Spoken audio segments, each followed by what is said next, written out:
Welcome back, ladies and gentlemen. So today we're going to be doing another monster discussion. This one is going to be on a special monster. Before we get into it though, I want to make a small announcement. I'm going to be doing the summonings on a weekly basis now. I thought about it after a little bit of time and I decided that the best thing to do would just do it on a weekly basis. It's easier to do and it'd be a lot more convenient for everyone, I would think. So if you guys want me to summon for you, my email is in the description below. I just need Hive login info, how many scrolls you want me to open or which ones you want me to open, and then the server that you're on, and I will be doing them on Thursdays, every single Thursday, okay? So if you guys want me to summon for you, go ahead and send me an email and we'll get that sorted out, alright? What are we doing today? Well, in case you guys didn't read the title, believe it or not, some people don't read the titles. We're doing the Hell Ladies, the sexy mamas, the sweet, sweet strippers with some fine racks, and of course I'm talking about their nice weapon there. No, seriously though, these Hell Ladies are by far the most sexually exploited monsters in the game. Seriously, it is uncanny. It's like CompTOS just decided one day, how are we going to get all of the male audience into this game? Oh, I know. We're just going to be putting big, giant, big booties and boobies on the game. Now, I feel like a lot of games do that, so no hate in that respect. They do have some nice boobs. Let's just get into this review. So, the first skill that they have is attacks the enemy with the sharp blade and inflicts continuous damage for 2 turns with a 50% chance. Alright, so we're going to be doing damage multipliers here, guys. Damage multiplier is 360%, so that's not bad at all. You can actually hit pretty hard with this. This is up there with Theomar's, actually. You can hit up to 20 to 30k depending on how you rune the monster. Also, you need to be wary that it is a fire monster, so you can't go up against water type attributes. You're going to be losing damage, all that kind of sort of stuff. Now, if you look at the base stats are actually where it's really nice, because you got over 10,000 HP, got over 800 attack, which always seems to be a problem with a lot of natural 5 stars, believe it or not. And then you got over 100 speed, which again seems to be a problem with natural 5 stars. But it's okay. 104 base speed is actually a lot to work with, and the attack is nice, and having over 10,000 base HP, you know, that's always helpful. So it's something that I always look at the Hell Ladies and praise them for. Their base stats seem to be their best side of it. Now their skills seem to get somewhat interesting, mostly for the second skills, and then 2 of them have nice third skills, so we'll get into that. Now the second skill, it attacks all the enemies 2 times with a sharp wind and weakens the defense for 2 turns with a 50% chance. Alright, now this is each hit, so it's a 50% chance to land defense break each hit, and it gets upgraded to 60% when you upgrade it all the way. I'm talking about Devilmons, which is of course very, very essential. So the damage multiplier is 175% per hit, which is quite weak actually. You're not going to be getting the damage up there that large, you know, and I'm talking fully ruined, max upgraded, all that kind of stuff. You're not going to be getting the damage way up there as you could on some of those multipliers on other monsters, and the damage is just kind of lackluster for a second skill. But that's okay, because this is more of a setup skill. It's usable, and I'm not shitting you guys, it's usable every other turn. AoE defense break, third skill, AoE defense break, first skill, AoE defense break, first skill, third skill, AoE defense break. Like, it's like, what the hell is going on here? AoE defense break so many times. I've seen it happen so many times in a fight. If it's like, if they're on violent, they just keep going, AoE defense break, AoE defense break. It's like, oh my god, stop it, please, please. But that's besides the point. It's one of those skills that you can really set up with, which is quite nice. Now the damage on this third skill is what really intrigues me. It's a hard-hitting single target damage monster, okay? It's sitting at 370% damage multiplier for 2 hits, right? So it's going to be 740% total for the damage multiplier, if you like to think of it that way. And what makes this third skill unique is that it blocks revive. If you kill with this third skill, you cannot revive the monster that was killed with this third skill. Now the thing is, it is kind of hard to set up with the skill. Let's say you don't kill the monster. Well, now if you want to kill the monster, you have to wait till you get this third skill ready, and it's a bit of a pain, especially in arena, which is where this monster is mainly used. It's hard to really set up, and that's the thing, you know, you gotta wait for it to come around if you're gonna be using it against revive teams. You need to make sure everything is perfect. But let's say everything does go right, it's quite nice. Now the second skill, you're probably wondering, oh, 2 times hit, 50% chance to land the defense break. It must mean that it's going to land the defense break 100%. Well, no, not actually at all. That's completely wrong. Here's the math for it. Boom. On the screen, that's the math for it. That's the total chance you have to land at least one time 2 turns of defense break. Okay, and this is max skilled, 60% chance per hit, right? So no, it's not 100% chance. I'm sorry, guys. The AoE defense break is nice. It's a little bit of a bonus, but I would not rely on it because it's not something you will be seeing too often, okay? It is a high chance. I'll admit that, but it's not 100%, and it's always good to have a 100% chance to do it. That way you can worry about accuracy and resistance. Third skill, though, quite nice. Good for anti-revive, and you know what really does it for me? Oh my god, this leader skill is insane. 44% attack power boost in arena. Now if you're going to be using this and stuff like that for single target damagers, this is the way to go. Attack power 44%. It's like CompTOS is just like, what can we put besides these massive titties? I know, let's put a massive leader skill. That makes tons of sense. Alright, let's move on to the next one before I get super salty, because that leader skill is insane. I think the only other person with that leader skill is Elsa, and I'm not even going to go into Elsa. You guys know how I feel about Elsa. So the next one up is Beth. Beth has basically the exact same stats, over 10,000 HP, over 800 attack, 104 speed, the whole shebang thing, whatever. What Beth basically does is same first skill, 360% multiplier, but the second skill is different. The second skill performs a ruthless charge, cutting all enemies, same thing, where you attack all enemies, and it's only one hit though, and you do 50% bonus damage if there's continuous damage on the monster. So basically what this means is if there's any form of continuous damage, it doesn't mean if there's only one effect or 5 effects or whatever, it's going to be increased by 50% for the attack, right? The damage. So that's pretty nice, but what's the multiplier? The multiplier is 260%. That is actually really, really low. 260% is nothing. It's lower than what the Fire and the Wind Hell ladies do on their second skill. That's really low. So again, with these second skills, what are you doing to us, CompTOS? They don't really hit that hard.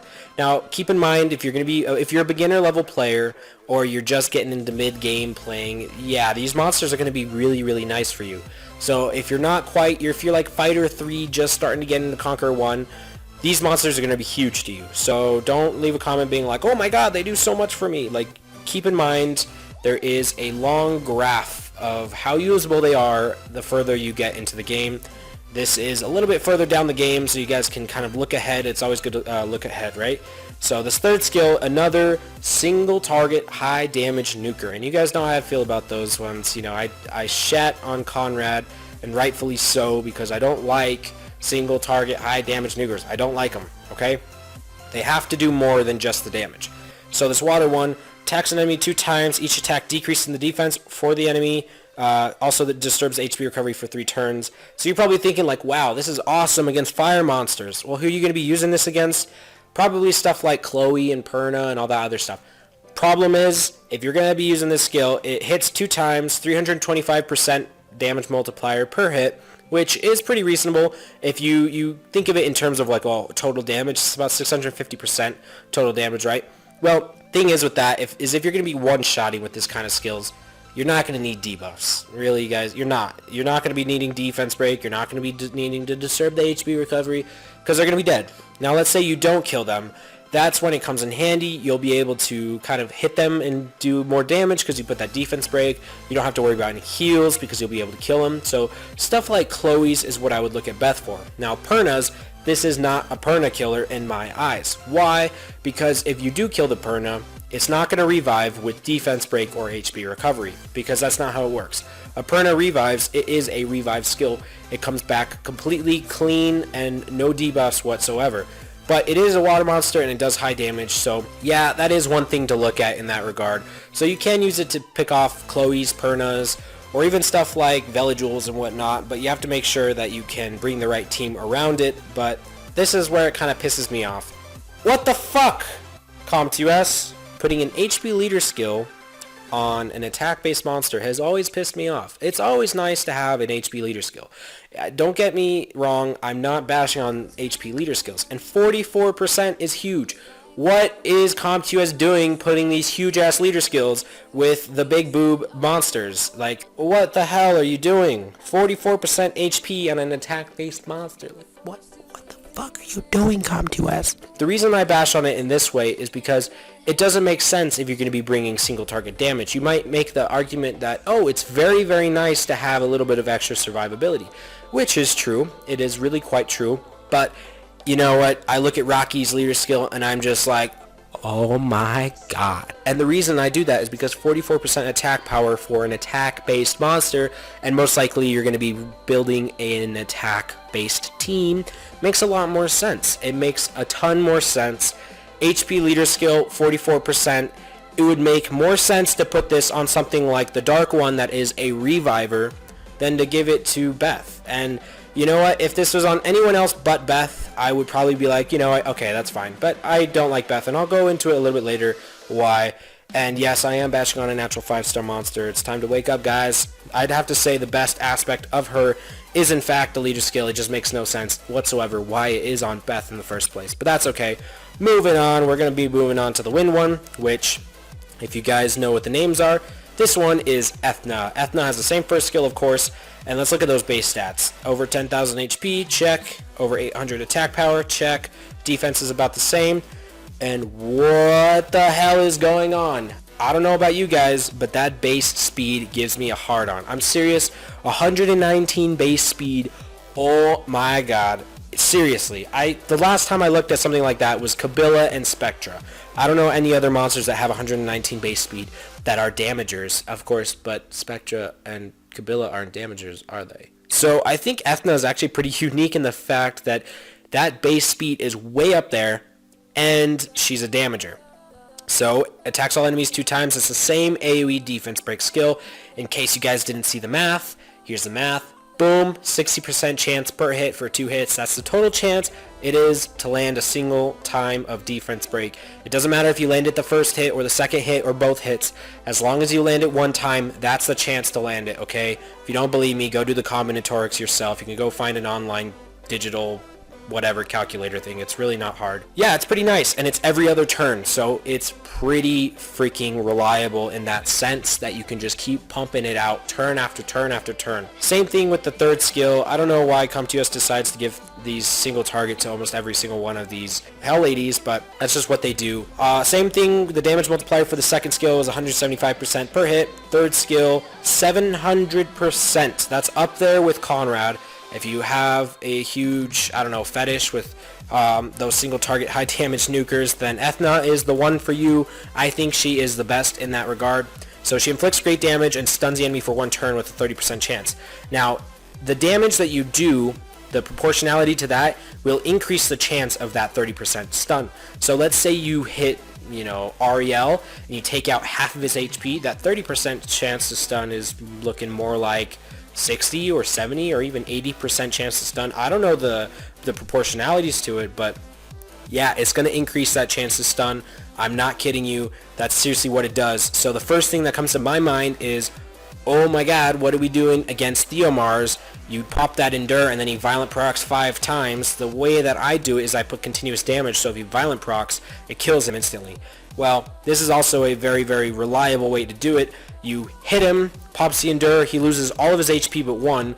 You're probably going to stun him.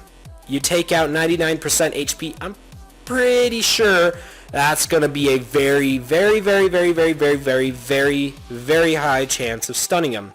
So, if you have problems with Theomars in Arena or even in Guild Wars, this is the way to go. I'm serious. Now, this leader skill makes a lot more sense. Thank you.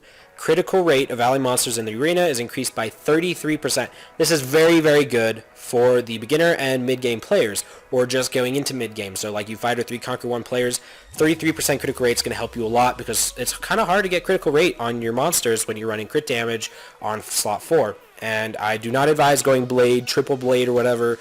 No. Best thing to do is just go critical rate on 4 and call it a day, because honestly, it's better to have reliability than try to get lucky, you know? We all know how getting lucky just never works out, guys. Trust me, I know. The whole thing is, critical rate, 33%. I think that's as high as it gets. If you're going to be using this against, for all of your monsters, 33%, that's as high as it gets. Now, I know there are some that have 38%, but that's only for mono attributes, and you never want to run mono attribute teams. It just doesn't work out, guys. So 33%, it is in it for the money. I'm serious. That's pretty nice. Moving on to the next one, we've got the Light Hell Lady. Honestly, I think this is the sexiest out of all of them. Just look at that blonde hair. She kind of reminds me of a peacock, but that's besides the point. Over 10,000 HP, check. Over 800 attack, check. 104 base speed, she's good to go. Same thing with the first skill. Let's look at the second skill. Boom. Same thing as the Water Hell Lady, only this one I believe has a 300% damage multiplier. Makes no sense, but that's what it's got listed here, so I'm just going to say it's 300% damage multiplier. Still kind of not really that amazing because the damage multiplier is not that high, but this is where she gets really, really nice. Boom. Attacks all enemy 3 times to weaken the defense for 2 turns and inflicts continuous damage for 2 turns, each 50% chance. Wow. Alright. Now we're talking. Now, it sucks because it's only 120% damage multiplier per hit. So you're going to need to make sure that you do critical hits because it's 360% total. That's up there. A little bit less than Zyros, I believe, but that is okay. 360% AoE. Honestly, that is not bad at all. So, how does this work? Well, the thing is, it's 3 hits, and you put on your own defense break. So let's say Galleon misses 1, you're going to be able to put on your own defense break.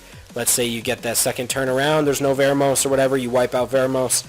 Now you've got continuous damage and weakening defense. You're going to be doing more damage with this second skill to clear them out. Better than Akamamir's second skill. It's a way to set yourself up. You can use this in Guild Wars for your own AoE defense break if you really need to. I'll go ahead and pop up the chances to land the defense break.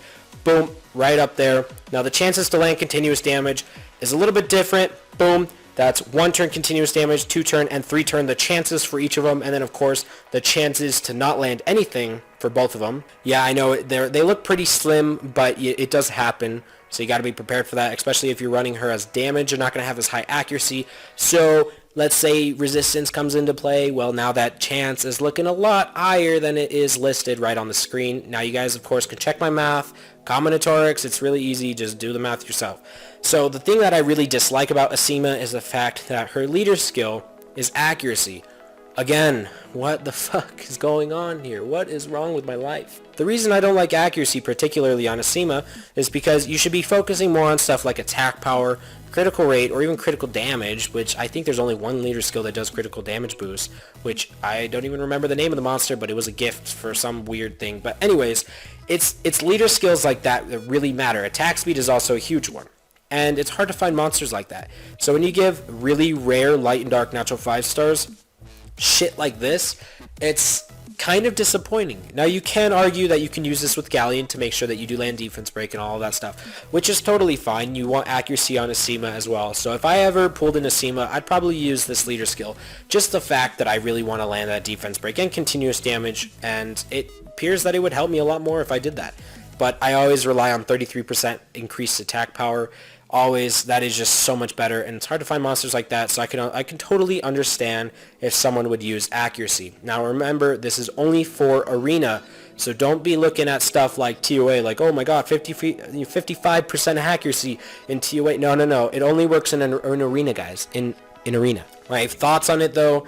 Very, very good potential. I wish the damage was a little bit higher up there. You need to make sure that she has a lot of crit rate. She does not get attribute advantage, only against dark monsters. There's not that many up in Conquer 3 plus Arena. If you have her below Conquer 3, obviously she's going to help you. She's going to help you everywhere, okay? She's an AoE damager, obviously. But if you're up there, Conquer 3 or higher, you're going to really need to make sure that crit rate's up there, because you're not going to find very many dark monsters to really do the job where you get increased critical rate, blah, blah, blah, blah, blah. So you need to make sure you're up there in the 80s, maybe 90s. Seriously, I'm not kidding you. So the next one we're going to be looking at is the very, very last one. Sorry, I'm going to try to say this in the least racist way. Kraka? I'm going to just call her Kraka. Alright, Kraka is like the least racist way I can say her name. I don't know what's up with CompTOS making these names. First they brought out Kraka, and now they're bringing out ISIS. Like, anyways, that base HP is really nice. I think the support role definitely helps her. 11.5 thousand, right? That is awesome. That is so amazing, okay? There's very few monsters that hit over 11,000. For at least natural 5 stars, there's a lot, sure, but 11.5 is really good to work at. You know, seriously, they could have just done attack-based monster, and then everyone would have been like, what the fuck? A little bit less than 800 attack, which is fine, but the defense, like, is way down there. That's kind of disappointing. There's so much better defense out there for natural 5 stars. 104 speed, can't really complain about that. There's a lot of natural 5 stars that have less than 100. Hard to work with. Attacks all enemies 2 times. It's the same thing. If you guys want to see the math, it's back in the past, blah, blah, blah, with the wind and the fire one, right? So, pretty good. Yeah. It's always good to have this because you can deal some damage out. Let's say you're supporting with like Theomars or Perna, and I'll explain why I picked those monsters in particularly in a little bit. So AoE defense break is always nice to have, and it's every other turn. That's going to be pissing off a lot of people. This is where she gets interesting. An ally is revived with 30% HP and is able to use all skills. Now, of course, this cools down to 6 turn cooldown, which is basically typical for all of the revivers. But 30% HP, a lot of people will be like, oh, that's nothing. Well, as long as you have a lot of HP and is pretty speedy, not to mention that Vanessa also revives with 30% and everyone drools over her, but this one you're able to use all of the skills. So imagine you're on Nemesis runes for your healer, or everyone else is on Nemesis or some type of thing like that, right? You bring a healer like Praha or even Chasun or something like that, revive, able to use all of your skills, or let's say you use it on Perna and Theomars that have passives. You revive them, they're able to use all of their stuff again. They're able to revive whatever, themselves or pop the Endure. Wow, that is a lot of room to work with, and honestly, very amazing. The only thing that can make her better is a good leader skill. Oh, what is that? Is that a defense-based leader skill on a support monster, on a revive monster? 44%! Oh my god, that's almost as massive as her tits. Seriously, guys. This girl brings one of the best kits I've seen for the Hell Ladies, and I'm not kidding you. I honestly think she's the best one out of all of them. I would say it's a close tie with Asima, and that's just because I've got a huge thing for AoE damage. If it wasn't for those 2 AoE damage skills, I would throw in my towel with Kraka any day. But seriously, if we're talking about the best Hell Lady here, it's got to by far be the Dark One, and the Light One is not far behind. Those 2 just have really good kits. It's just kind of disappointing to see. The reason I picked the Dark One first is just because this second skill does not really do as much damage as you'd think. I've tested it out, and it's kind of a little bit disappointing, but I think a lot of AoE skills people kind of overestimate, and it sucks because we should be expecting these natural 5-star Light and Dark monsters to be doing a lot more. If this one was an AoE defense break skill, like the fire, the fire, the wind, and the dark one, how they have AoE defense break, if she also brought AoE defense break on the second skill, I would probably say the light one's better. And that's just personally because I like AoE damage. But that's just the way it goes, guys. I definitely think the dark one brings the most amazing kit as far as it goes for the Hell Ladies. Now, of course, if you guys weren't paying attention early in the video, Beth, I'm sorry, you're getting the least useful Hell Lady out of all of them. Your leader skill just does not make sense for an attack-based monster. It could be better. It's a good leader. It's an amazing leader skill. It just doesn't work. It doesn't make sense for Beth. It would be better on someone else. That's all I have to say. Second skill doesn't do enough damage, and her third skill just doesn't appeal to me in any way. But I want to hear what you guys think. Leave a comment down below on which Hell Lady is your favorite. Try not to be biased. I know if you have like the dark one, or maybe you have the fire one or the wind one, yeah, you have extensive experience with it. But I want you guys to let me know which one do you think is the best one, your favorite one. Give me a reason down below, and also I will be having a comment down below. 3 monsters. You pick 1, 2, or 3. Which one you want to see in the next video for the next monster discussion, and then we will talk about that next time. I hope you guys enjoyed it. Maybe you guys got a little bit of insight, help you see things in a different way. Let me know what you guys think, and I will see you guys in the next episode. Alright guys, keep it real, stay awesome, and try not to look at those boobies for too long. They are seriously memorizing. Sorry, wait, did I just say memorizing? What the fuck? Blasphemy, blasphemy.